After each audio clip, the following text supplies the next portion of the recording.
Dear students, in this module, we will discuss and comprehend about the statistical measurements like correlation and multivariate analysis, through which you will be able to have knowledge about various types of correlations and other statistical tests. To begin with, correlation is a statistical tool that helps to measure and analyze the degree of relationship between two variables.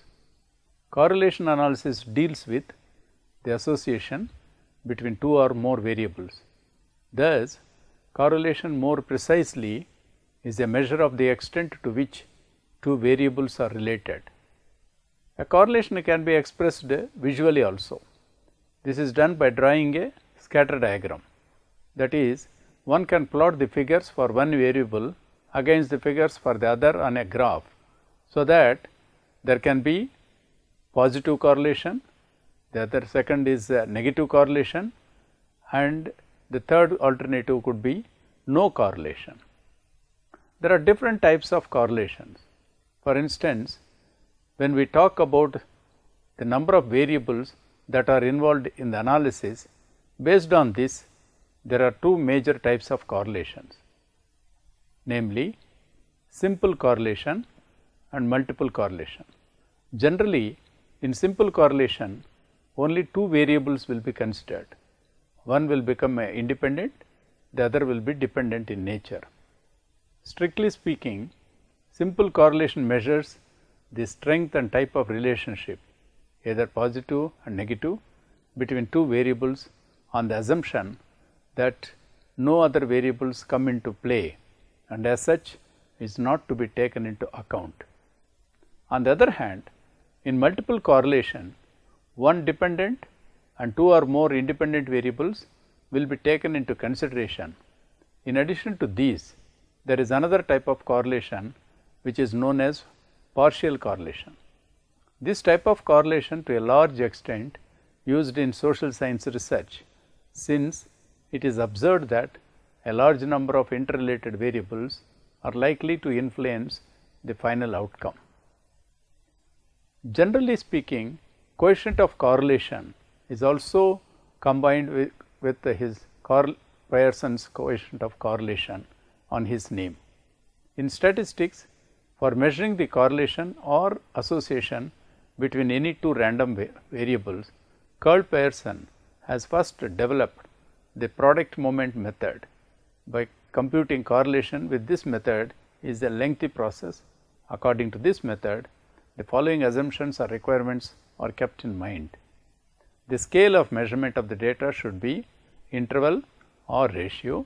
The association or relationship between the two variables should be linear. There should be no outliers or extreme values in the data, and variables should be approximately normally distributed. What is the formula for Pearson's coefficient of correlation? And it is usually computed based on the following equation.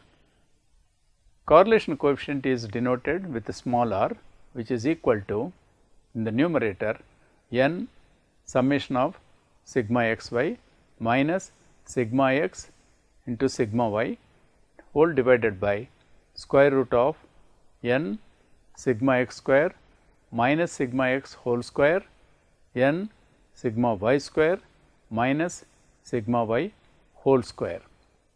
Here the small n is equal to the number of pairs of values of x and y variables. Sigma xy is the sum of pairs of values of x and y variables. Sigma x is sum of values of x variable. Sigma y is sum of values of y variable. Sigma x square is sum of squared values of x variable. Sigma y square is sum of squared values of y variable. When we move from bivariate and when we deal with multivariate analysis, it is very important that the multivariate analysis explains by considering several variables at a stretch, so that each of these variables its relative importance and also cumulatively all combined together how it is impacting or influencing the dependent variable will be measured.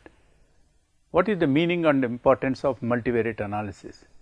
As we have seen in the previous modules, a discussion is made on the univariate and bivariate analysis, wherein the former one deals with a single variable, both independent and dependent variables, and the later one deals with two variables, more specifically with one independent variable with one dependent variable. Such analysis provides the magnitude of the variables under consideration as well as the association between one independent and dependent variables at a time with some tests of significance, also known as Gauss effect. A number of multivariate techniques have been developed by statisticians, which have been used widely by different social science researchers. Few of the following have become more prominent and widely used in the field of population studies, like multiple regression and logistic regression. Keeping this in this section, an attempt is made to discuss briefly about these techniques without providing any computation procedures of these. Basic assumptions for multiple regression.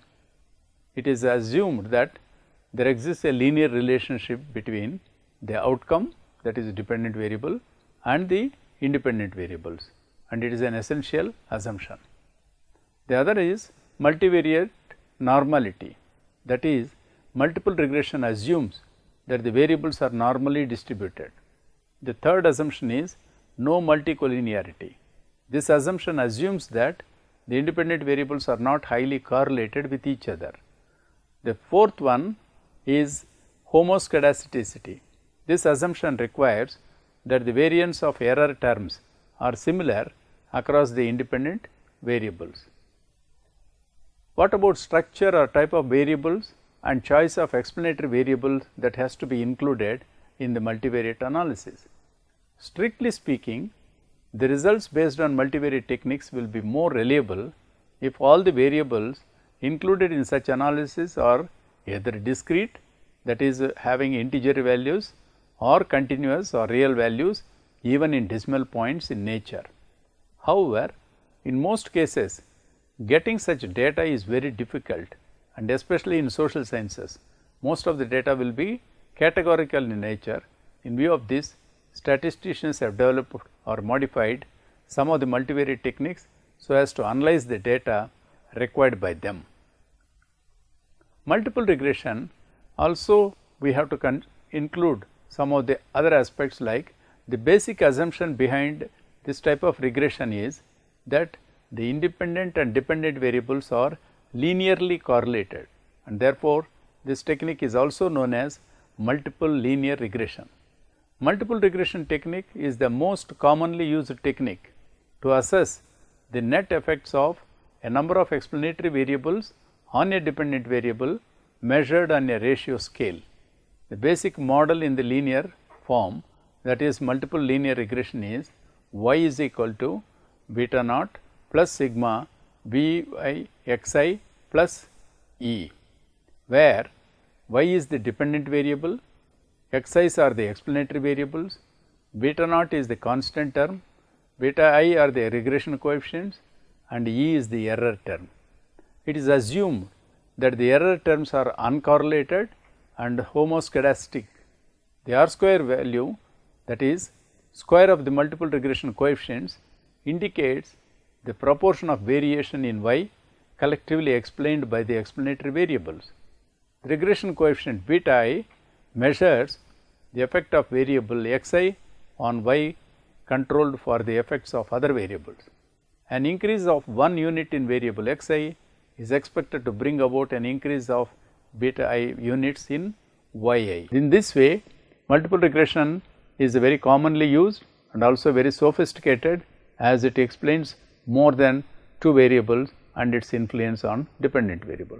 And it is very important that as population students we need to know that for population data, the multivariate regression analysis is one of the sophisticated analysis, and furthermore, if we are dealing with data at a large scale level, whether it is at country level as a whole or at different states or districts, such handling of large voluminous data will accommodate several variables so that all the variables put together, if we want to explain the dependent variable, the most suitable statistical analysis is by using multiple regression analysis. In this regression model, the other technique is logistic regression techniques. The logistic regression technique is mostly used to see the effect of explanatory variables on the dependent variable, which is a dichotomous in nature, and therefore, it is also known as binary logistic regression.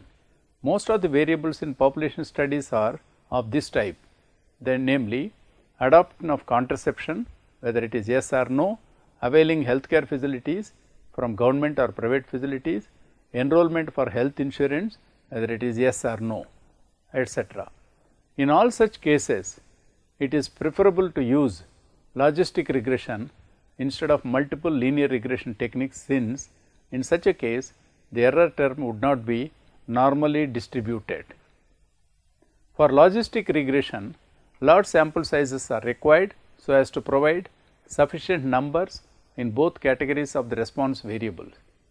Further, the more explanatory variables, the larger the sample size is required. Hausner and Lemshow in 2000 recommend sample size greater than 400 for logistic regression models.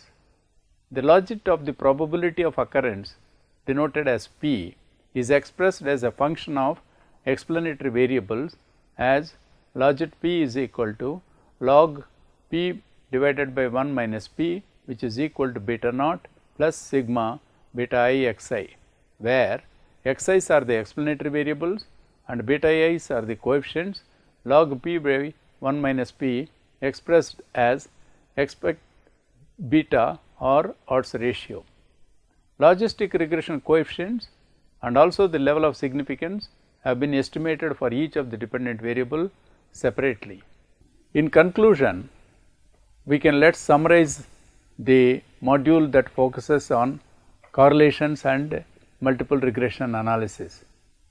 As we seen, correlation is to measure the degree of relationship between two variables, and as we have seen that the value can be in the range of -1 or to +1, and 0 is indicates that there is no correlation, and if it is a -1, it is a perfect negative correlation, and if it is a +1, it shows a perfect positive correlation, and the range between these two always will be the value for correlation coefficient, and through this value we can easily understand the extent of relationship and how much it is. Similarly, statistical treatment can be given to understand this, whether the correlation coefficient is statistically significant.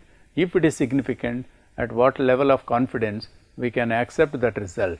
So, that is why mostly it is correlation is used widely in social data, and furthermore in population data there are several cases where we have seen that the degree of relationship between two variables are very important for us to analyze and also to present in our population examples.